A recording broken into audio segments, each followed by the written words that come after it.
BJP की सरकार आती है, उन्होंने ये स्कीमें बंद कर दी। इसमें महात्मा गांधी आवास योजना के तहत गरीब लोगों को 100 वर्ग गज के प्लाट दिए गए थे, जो कांग्रेस ने दिए थे। अब ये बीजेपी वालों ने आते। दर्शकों, आज हम अहमदपुर गांव के अंदर पहुंचे हैं। यहाँ जो सरपंच हैं, इनसे रूबरू करवाते हैं और जानते हैं कि गांव के अंदर क्या मुख्य समस्या है। हमारे चैनल में आपका स्वागत है सरपंच साहब। जी, आपका बहुत बहुत स्वागत है जी। सरपंच साहब, जैसे आपको 10 महीने हो गए सरपंच बने हुए। हाँ जी, हाँ जी। तो जैसे गांव के लोग बता रहे हैं कि कई विकास कार्य तो आपने छोटे मोटे करा दिए जी, पर उनको जो लाभ मिलना था गरीबों को वो नहीं मिल पा रहा। जी। तो बता रहे हैं कि हमें 100 गज के प्लाट की जरूरत थी। सरपंच से कई बार गुहार लगाई है मगर पंचायत का जमीन होने के बाद नहीं मिल रही। जी, एक इसमें जी ना समस्या आ रही है। जी, कांग्रेस राज में पॉलिसी शुरू की गई थी और इन्होंने बीजेपी की सरकार आती है, उन्होंने ये स्कीमें बंद कर दी। इसमें महात्मा गांधी आवास योजना के तहत गरीब लोगों को 100 वर्ग गज के प्लाट दिए गए थे, जो कांग्रेस ने दिए थे। अब ये बीजेपी वालों ने आते ही इन 10 सालों में ये बंद की है।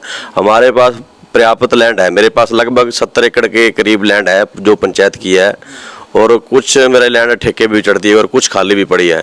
मैं बिल्कुल सर तैयार हूँ, ज़मीन देने के लिए बिल्कुल तैयार हूँ। मेरे पास 15 एकड़ एक साइड है और लगभग इधर भी 5 एकड़ है जो नाली से घर के बांध से बाहर है।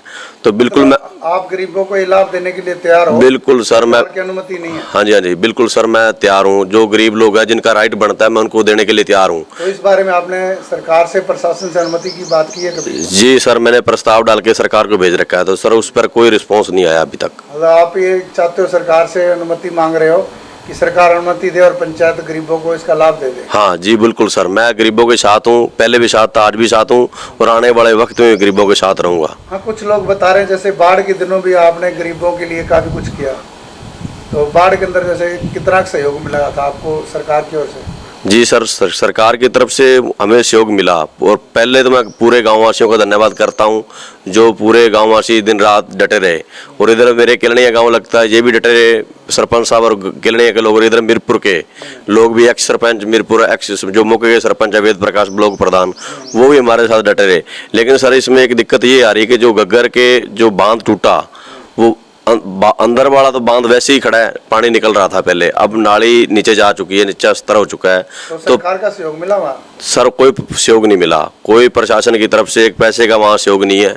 जैसे डीसी साहब है चौधरी रंजीत सिंह जी कह रहे थे कि मतलब घग्गर से कोई परेशानी नहीं आएगी, सरकार पूरी तरह से मतलब उस पर पैनी नजर बनाए हुआ है। सर जो बाहर वाला बांध है वहाँ कोई समस्या नहीं है, जो अंदर वाला जो धार वाला बांध है वो बांध टूट चुका है। कम से कम 5 एकड़ मीरपुर से वो है और मेरे गांव में लगभग 3-4 एकड़ वो कमज़ोर है।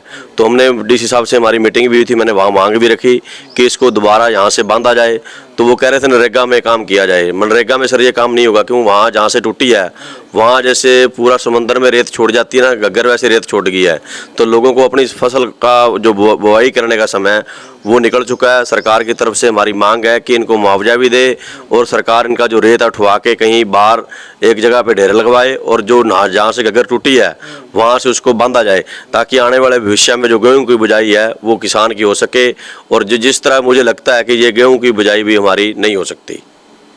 तो ये थे सरपंच संदीप कुमार जी, जिन्होंने बताया कि सरकार की ओर से बेशक घग्गर के टाइम में ये चीज़ दिखाई गई हो कि सरपंच या गांव के लोग हैं उनको सरकार की ओर से पूरा लाभ मिल रहा है, सरकार उनके साथ खड़ी है। पर इन्होंने खुलासे में बताया कि अंदर के बांध की तरफ जो है सरकार का सहयोग कभी भी नहीं मिला। आज भी इनको इस बात में भारी दिक्कत है। ये चाहते हैं सरकार आगे आए और हमारा सहयोग करे और किसान जिनकी फसल बर्बाद हुई है उनको मुआवजा दे, ताकि जो गरीब की रीढ़ की हड्डी टूट चुकी है वो फिर से खड़ी हो सके और फसलों का नुकसान जो है उसकी भरपाई हो सके। इसी तरह फिर एक नए गांव में नई जानकारी साथ मिलाएंगे, तब तक के लिए दीजिए इजाज़त। कैमरामैन मुस्कान के साथ कृष्ण डावर, सिरसा उदय टुडे 20 न्यूज़ की पेशकश।